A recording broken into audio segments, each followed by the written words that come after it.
Hasil matchday 2 Grup A Piala Asia U23 2024, Timnas U23 Indonesia berhasil membawa pulang 3 poin untuk lolos ke babak berikutnya, Kamis, 18 April 2024, malam.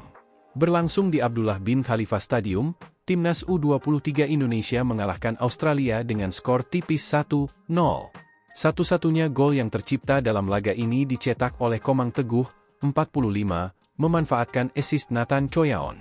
Kemenangan anak asuh Shin Taeyong juga dihiasi dengan aksi Hernando Ari yang tampil mencolok dalam laga ini. Kiper Persebaya itu sukses menepis tendangan penalti pemain Australia, Mohamed Toure di babak pertama. Hernando Ari juga jatuh bangun untuk menggagalkan peluang Australia mencetak gol. Gema suara supporter yang meneriakkan namanya pun terdengar jelas di venue pertandingan sekitar menit 80. Hasil ini membuat peluang Timnas U23 Indonesia untuk melaju ke babak perempat final Piala Asia U23 2024 terbuka lebar. Timnas U23 Indonesia naik ke peringkat 2 klasemen Grup A untuk sementara menanti hasil laga Qatar versus Yordania yang berlangsung pukul 22.30 waktu Indonesia Barat. Jalannya pertandingan. Di awal babak pertama, Timnas U23 Indonesia memberikan tekanan melalui Kelly Schroyer yang menerima umpan Witan Sulaiman. Setelah itu, permainan kedua tim tidak berjalan mulus, kedua tim silih berganti melakukan pelanggaran untuk menghentikan permainan. Pada menit 22, wasit Majed Mohamed Al-Shamrani menunjuk titik putih penalti setelah meninjau melalui VAR. Insiden itu terjadi karena percobaan Mohamed Toure yang mengenai tangan Komang Teguh yang berada di kotak penalti. Toure yang menjadi eksekutor penalti Australia gagal menjalankan tugasnya. Bola yang mengarah ke sisi kiri gawang berhasil ditepis Hernando Ari. Memasuki waktu penghujung waktu babak pertama, Timnas Indonesia menebar ancaman dengan menguasai sepertiga akhir lapangan.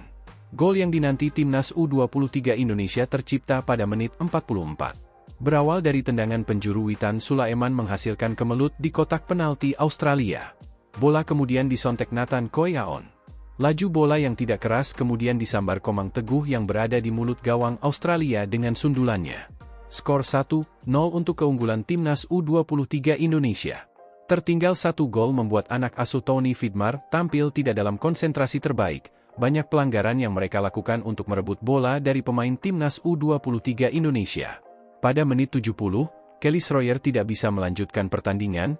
Ia harus ditandu keluar lapangan oleh tim medis karena mengalami masalah di bagian kakinya.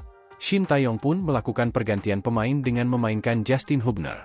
Memasuki menit krusial 10 menit waktu normal, Hernando Ari kembali beraksi dengan menepis tendangan voli jarak dekat pemain Australia, Lachlan Brook. Majed Mohamed Al-Shamrani memberikan 11 menit tambahan waktu babak kedua. Namun hingga peluit panjang dibunyikan, tidak ada gol tambahan yang tercipta. Timnas U23 Indonesia menang 1-0 atas Australia. Download Tribun X sekarang, menghadirkan lokal menjadi Indonesia.